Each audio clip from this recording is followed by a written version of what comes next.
আমি আগেই জানতাম আমাদের সাথে কিছু অঘটন ঘটিবেই। যেন আগুন জ্বল। আরে আরে মামনি, তুই তুই তুই না তো?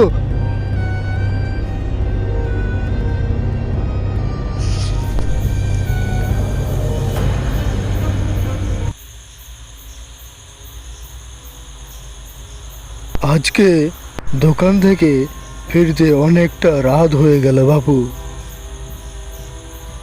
আমি তো আগেই বলছিলাম একটু তাড়াতাড়ি কর বাপ।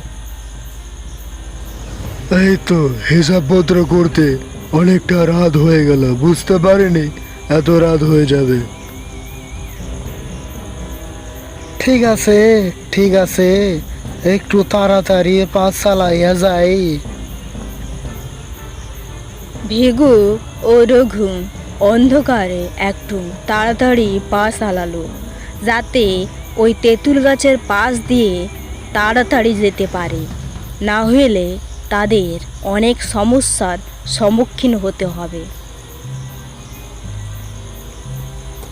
আরে একটু তাড়াতাড়ি চল, রাত বাড়ছে, একটু তাড়াতাড়ি বাড়ি পৌঁছাতে হবে, না হলে তোর বৌদি অনেক ঝামেলা পাকাবে, বুঝলি? এই বলে তারা তাড়াতাড়ি পায়ের গতি বাড়ালো। এদিকে অন্ধকার যেন আরোই বেড়ে চলেছে।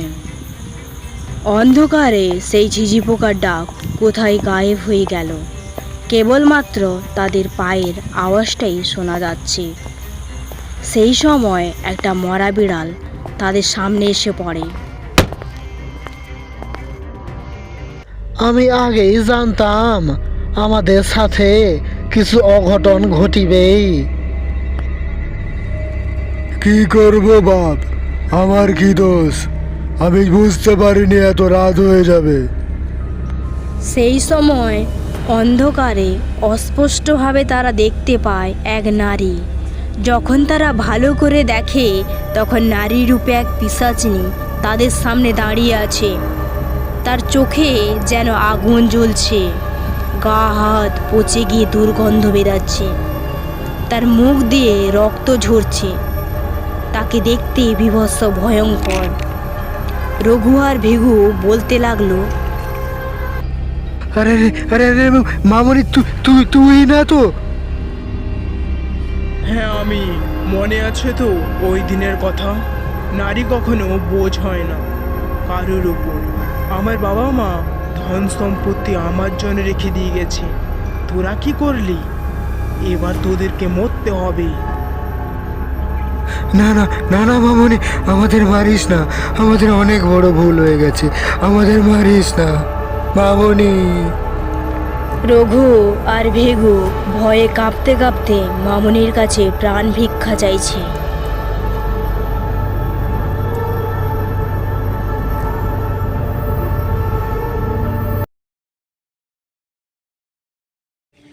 ঘটনাটি হয়েছে, মামনি তার বাবা মায়ের সাথে থাকতো তেঁতুলতলি গ্রামে। হঠাৎ কোনো কারণে তার বাবা মা মারা যায়। মারা যাওয়ার আগে মামনির নামে সমস্ত ধন সম্পত্তি লিখে দিয়ে যায়। সেই ধন সম্পত্তি আত্মসাৎ করার জন্য গ্রামের 3জন মানুষ উঠে পড়ে লাগলো মামনির পেছনে।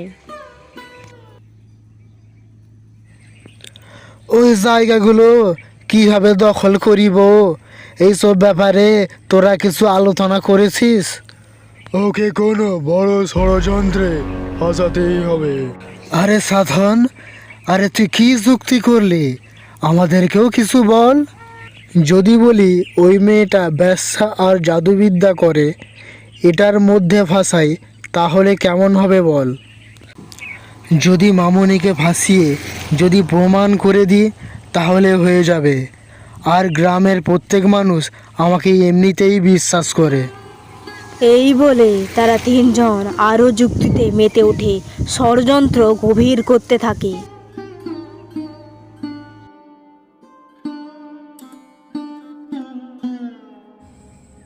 7 দিন পর তারা প্রমাণ করে দেখিয়ে দেয়, আর গ্রামের সবাই মিলে মামনিকে তেঁতুল গাছে বেঁধে দেয়।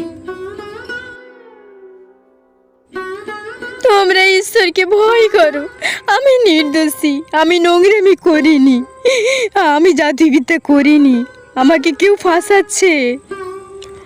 এই মেয়ে ছেলেটা মোটেই ভালো নয়, একে মেরে দেওয়া হোক। এই মেয়ে ছেলেটা তার মা বাবার উপর বোঝ ছিল, তাই তার মা বাবা একে ছেড়ে চলিয়া গেছে। মেয়েটা অনেক কাকুতি মিনতি করলো, কিন্তু গ্রামের কোনো একজন মানুষ তার কথা শুনলো না, দিয়ে আগুনের মশাল নিয়ে তাকে আগুন জ্বালিয়ে দিল। আমার সাথে এরকম করো না, আমাকে মারো না, আমি দোষী নই, আমাকে বাঁচাও, আমার গোটা গা জ্বলছে, আগুনে দাউ দাউ করছি, বাঁচাও আমাকে। তোমরা শোনো, তোমাদের ঘরেও তো মেয়ে আছে, বাঁচাও আমাকে।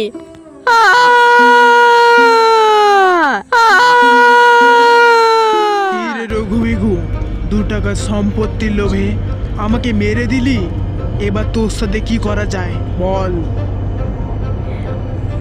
তোমাদের কি মনে হয় দর্শক, রঘুবেগুর সাথে কি হওয়া দরকার?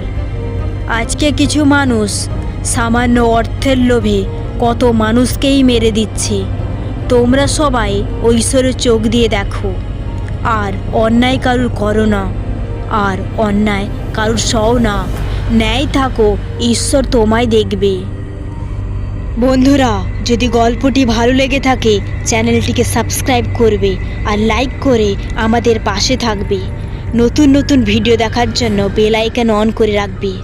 ধন্যবাদ।